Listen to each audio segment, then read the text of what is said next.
You feel like it? You feel like you just settled in the second half a lot? My man, I can help you with that. Do you know why you feel like you settled a lot in the second half? Because you settled a lot in the second half. If you know all that, and that's not hindsight being 2020, if you know all that, why didn't you do something about that? If hindsight's not 50-50, why did you not fix that while you were out there? That's what we can't figure out. Why did you not make any adjustments? You're the freaking world champs. I mean, everybody knows this. This is very, very easy to see. But then again, maybe not everybody knows this. And maybe it's not so easy to see because the one guy that had to know, the one guy that had to make the adjustments, didn't seem to think that there were really anything to adjust to. Joe Mazulla, look, I like Joe Mazulla. In fact, I like him a lot. League's better for that nut. That coach. But he's making it out like, hey, man, we had a ton of good looks. Only a few bad ones. What's the big deal here? Half you guys were shooting almost exclusively three-pointers.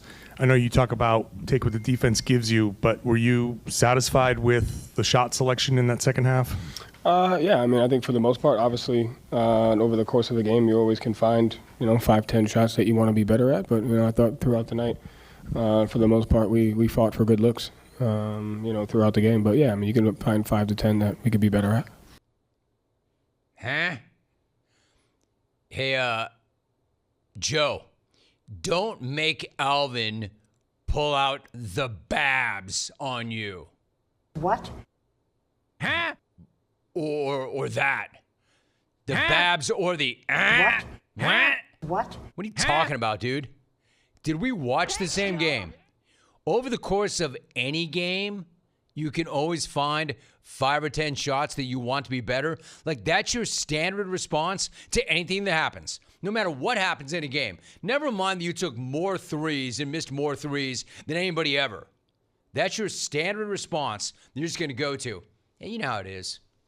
Great looks, but you could take any game where you're going to have 5 or 10 shots that maybe you want to do better. 5 to 10 that we could be better at. Hey, my dude, your guys missed 45 threes. This was not just one of those games where a few shots here or there could have been better like any other game. That was a home playoff game where your team literally shot yourselves out of a 20-point lead in the second half. And you're trying to tell me that, yeah, you know what? I actually was pretty happy with the shot selection. Pretty happy with the decisions we made. Pretty happy with the choices we made, except for 5 or 10 5 to 10 that I wish were better, like any other game. Come on with that. And by the way, and listen, I know the numbers. I'm well aware that a lot of those shots were uncontested. I just don't give a damn. Hand in your face, defender playing 10 feet off, it doesn't matter if you can't make a shot. Why do you think those shots were uncontested? Because you couldn't make any. Why would they bother guarding you out there when you can't make a shot? Why would you even ponder guarding anybody? That's why there were so many uncontested shots. That's why you had so many open looks. You like that, huh? Hey, Alvin? There is a reason you had so many open looks. They knew you couldn't make a shot. Hey, by the way, remember that stat about the Knicks never beating anybody who mattered this season? Remember when the Knicks were 0-4 against the Celtics, 0-4 against the Cavs, 0-8 against the Thunder, Golden State, the Lakers, the Clippers? Who knew that all the Knicks needed to do in order to win one of those games, and those were regular season games. This was a playoff game. Who knew that all they needed to do to win one of those games was just not guard anybody and let that team chuck up a bunch of threes? Who knew the secret all along was don't put a hand in anybody's face? Right in my face. Obviously, the strategy should never work again. And letting the defending champs take wide-ass open shots all night is really not a plan at all, which is why I said the loss should have never happened. And it's why I'm not trying to tell you that the sky is falling right now, half-am. I'm not saying that Boston can't get right back in this series, half-am. In fact, I'm saying they better. However, breaking away your home court advantage to the Knicks was the only way the Knicks were going to have a realistic chance to hang in this series. I'm not sure anybody really gives a damn about the home court anymore. They're not playing like they do. Nobody seems to want the home court. I guess the Celtics and the Thunder and the Cavs all had the same thought after the first round. Like, hey man, this is way too easy. Why don't we just spot somebody a game in the second round? You know, make it more interesting. More interesting for everybody. Make it more interesting for ourselves, our overmatched opponents, our fans, the media, the betting public, the tinfoilers.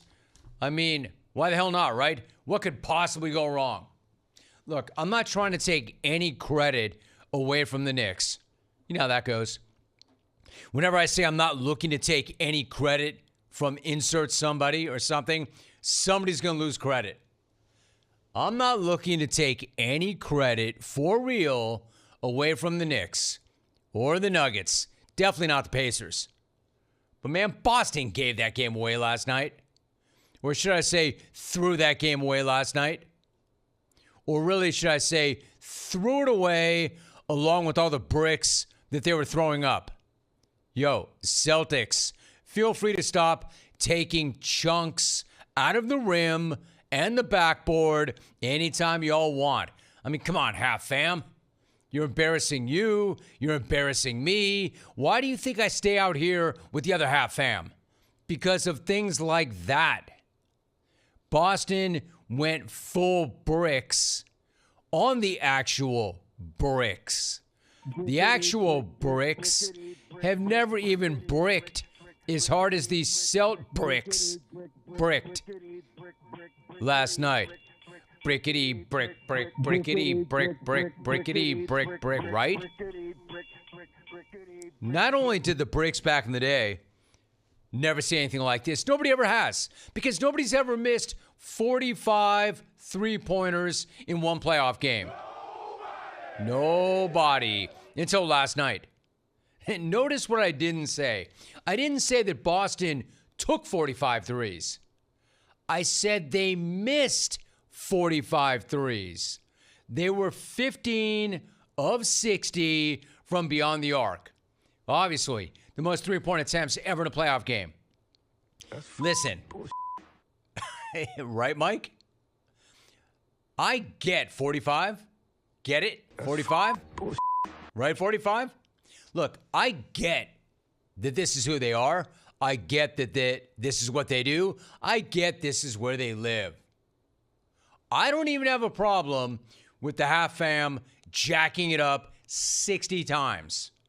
Unless they only make 15 of them, and then I've got an enormous problem with it. I mean, half fam. This is why I live with the other half fam in Cali. Because of crap like that.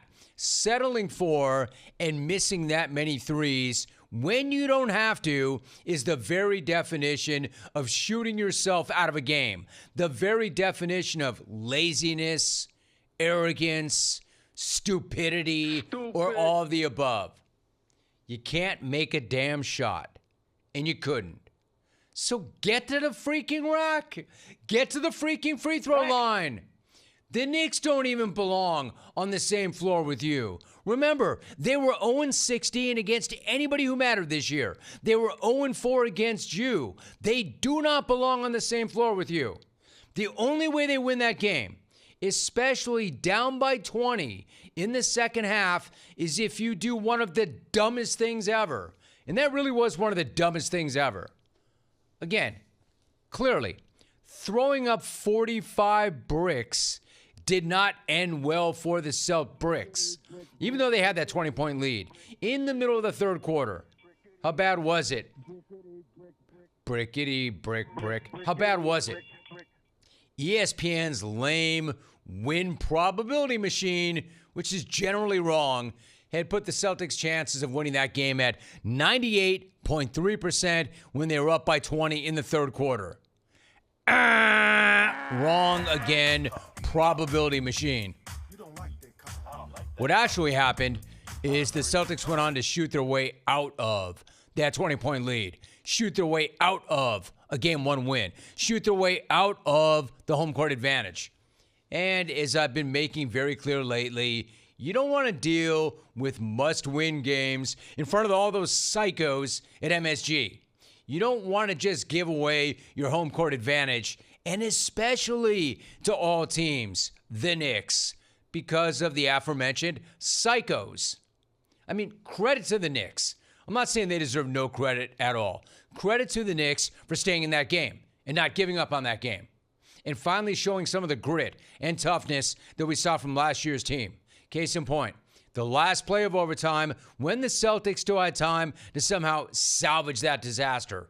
Although they did need 3 on their final possession, and unfortunately for Boston, they once again did not get 3. This time, though, they didn't even get a brick up either. It's off to Brown. Bridges there. They hold it. They trample. It's over. The ultimate indignity. After missing all those bricks, they can't even get one up. Just literally, Bridges goes over there and just rips the ball. Bridges! And that's what the Knicks did to the Celtics last night overall. That was the entire game in one nutshell. They just kind of ripped it right out of their hands. They said, I'm going to take this. Give me that. Give me back that game. And they took it.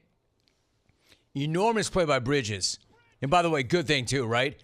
I mean, after all, they did give up 5 number ones for this dude. 5 number ones for a dude who was 3 of 13 last night. But he made big, big plays when they had to have it. They don't win that game without him making a few big plays. And he did D up for about 51 minutes, all the way to the very last possession of overtime. And again, that's where I give the Knicks a lot of credit. I am giving them credit. You know, to that question of did they win or did the Celtics choke? Yes. Yes. Both things can happen. But I give the Knicks a lot of credit because they didn't give up on that game. Clearly, Boston gave up on that game. The Knicks did not give up on that game when they fell behind by 20. Boston gave up on that game when they got ahead by 20. That's when they started to just camp. They're a bunch of campers out beyond the arc. It also definitely helps that Jalen Brunson cannot miss a clutch shot. And that clutch gene, in fact, is mutating right into a clutch mutant. The guy overall is a clutch mutant. He went from having a clutch gene to becoming a clutch mutant. Make no mistake about it, though. That Celtic loss should have never happened. Never, ever happened. You know what I don't want to hear about? I don't want to hear about, oh, you know, well, hey, Rome, live and die by the 3. Live and die by the 3. That's who they are. Live and die by the 3. Again. They're the defending world champs. They are versatile. They can beat you in any number of different ways. They can play in any number of different ways. They didn't have to go all camper and post up beyond the arc and just keep jacking it up over and over and over again and knocking down the backboard. They didn't have to. Inexplicably, they chose to. You do know the game is also played inside of the arc, right, defending world champs? Buckets made inside of the arc actually count. You know that too, right? Shots made from the free throw line actually count also. Get to the bleeping rack. Get some easy buckets. Get to the free throw line. Knock down your throws. And then we're not having this ridiculous conversation. Not that he ever stopped jacking up the 3, but at least Celtic Jaylen Brown seems to know that he and they should have. Those moments when the other team got momentum, we can't just fire up threes. To break up momentum, you got to get to the free throw line, get to the paint, get to the basket, maybe get a easy 2. you know what I mean, hit some free throws, and then maybe the next three-pointer feels a little bit better. I feel like we just settled in the second half a lot. But we'll look at it and we'll make adjustments.